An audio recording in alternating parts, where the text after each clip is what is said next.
أهلا بيكم. النهاردة هنمسك واحدة من أهم وأشهر البيبرز في تاريخ ال AI ونفصصها حتة حتة كأننا فاتحينها وبنقراها مع بعض بالظبط. البيبر دي هي بتاعت ال Generative Adversarial Networks، أو زي ما كلنا عارفينها الجانز، اللي كتبها العبقري إيان جودفيلو وزمايله سنة 2014.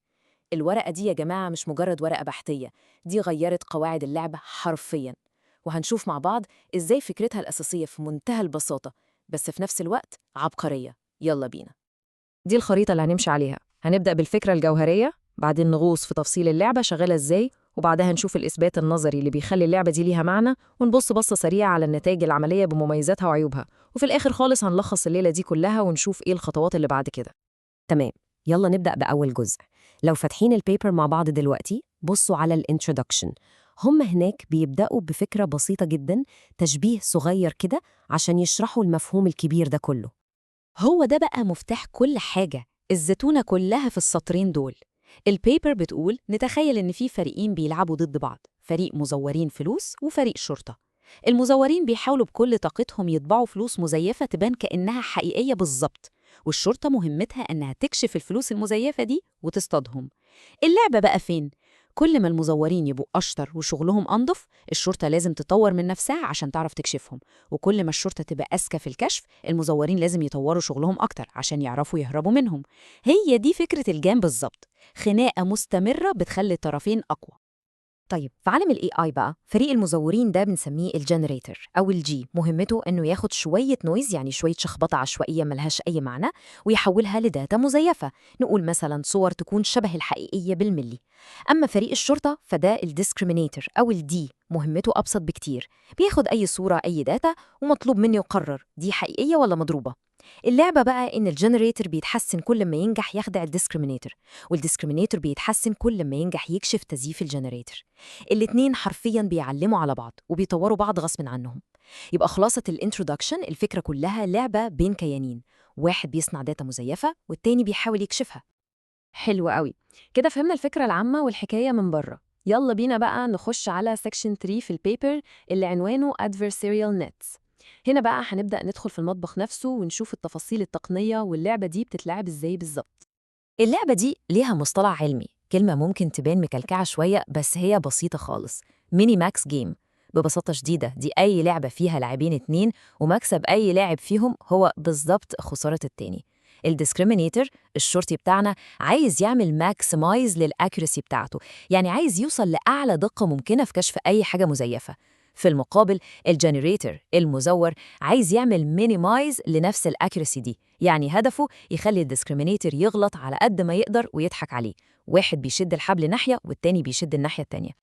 ودي المعادلة اللي بتمثل السكور بتاع اللعبة دي. أول ما تشوف معادلة زي دي طبيعي تتخض، بس ما تقلقش خالص، هي أبسط مما تتخيل. الجزء الأولاني اللي هو log d of x ده بيقيس قدرة الديسكريمينيتور على إنه يقول دي حقيقية على الداتا الحقيقية فعلا.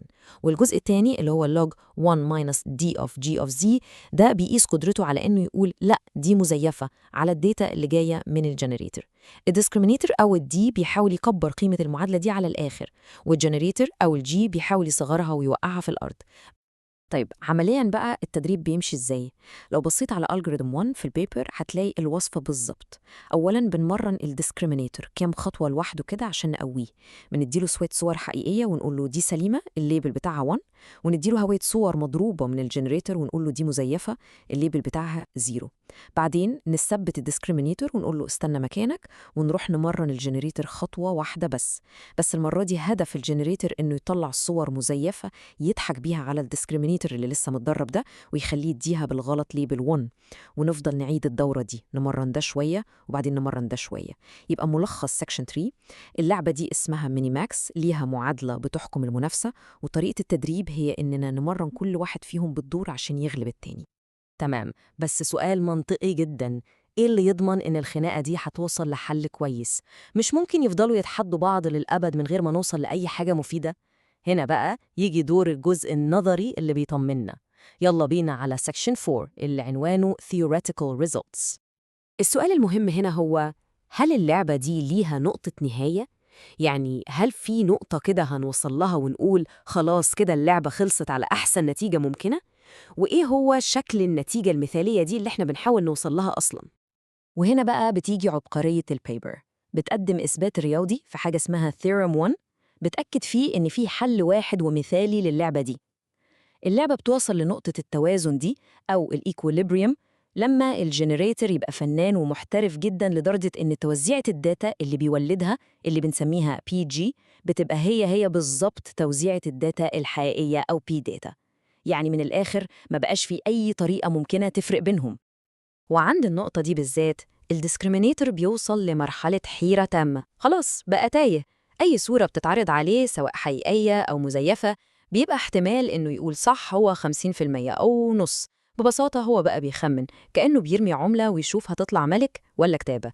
ودي هي علامة النجاح القصوى، معناها إن الجنريتور بقى بيعمل شغل مثالي لدرجة إنه لخبط أحسن خبير.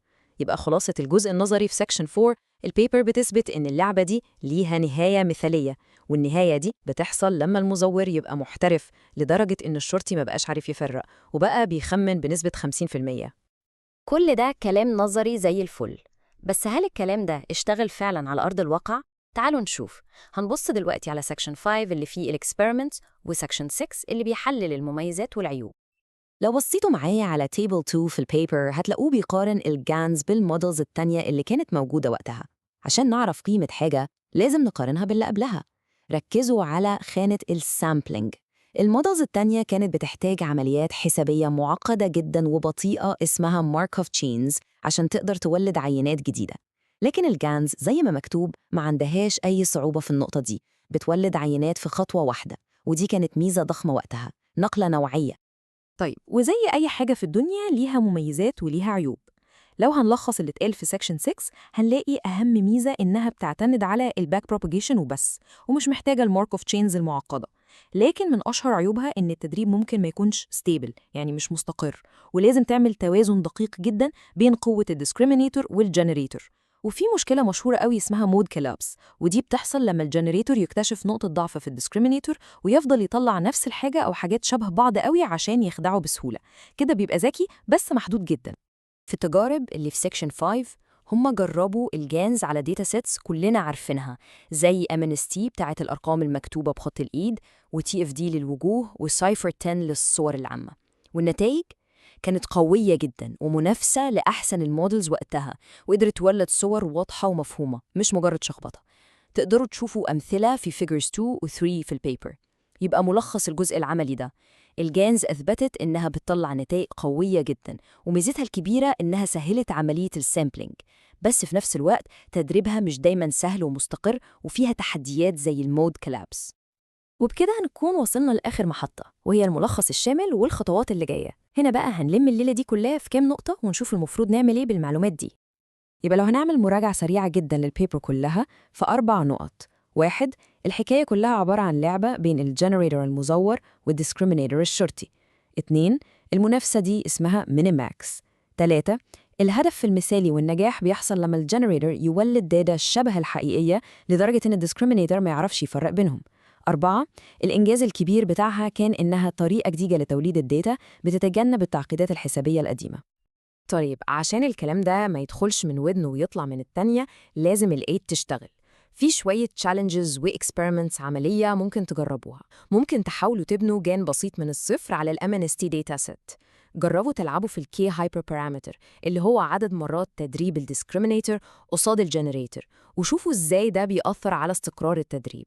وكمان بصوا على الصور اللي الجنريتور بيطلعها في مراحل مختلفة من التدريب، هتنبهروا وهو بيتعلم يرسم الأرقام واحدة واحدة. المعلومات دي مهمة جدا في أي انترفيو، وأول وأشهر سؤال ممكن تتسألوه وده لازم تكونوا حافظينه صم. ممكن تشرح الفكرة الأساسية للجان باستخدام تشبيه. طبعا هنا هتحكوا قصة المزور والشرطي اللي حكيناها في الأول. طيب، لو حب يرخم شوية ويسأل سؤال تقني أكتر، إيه هو المينيماكس أوبجكتيف في سياق الجانز، وإيه دور كل من الجنريتور والديسكريمينيتور فيه؟ هنا هتشرحوا إن الدي بيحاول يعمل ماكسمايز للمعادلة، والجي بيحاول يعمل مينيمايز، وإزاي ده بيخلق المنافسة اللي بتطورهم هما الاتنين. وسؤال ثالث عن المشاكل العملية، وده السؤال اللي بيبين إذا كان حد اشتغل بإيديه ولا لأ. إيه أشهر المشاكل أو الانستابيليتيز اللي ممكن تواجهنا وإحنا بندرب جان؟ هنا لازم تتكلموا عن المود كولابس وصعوبة الموازنة بين الجي والدي وعدم استقرار التدريب بشكل عام. وده يودينا بقى لسؤال $1,000,000، السؤال الأخير والمهم. هل إننا نكون فاهمين البيبر دي كويس كفاية عشان نبقى خبراء في الجيمز النهاردة؟ الإجابة بمنتهى الصراحة والوضوح لا طبعاً، بس هي الأساس اللي لازم أي حد يبدأ بيه. فهم البيبر دي هو خط البداية مش خط النهاية. من 2014 لحد النهاردة المجال ده انفجر بالتطورات. الخطوة الجاية هي إنكم تبدأوا تبصوا على النسخ المطورة اللي جت بعدها، زي ال DCGANs وال WGANs والتحفة الفنية اللي اسمها ستايل جانز وغيرها كتير. اعتبروا البيبر دي هي نقطة انطلاقكم في عالم الجنراتيف موديلز الرحب.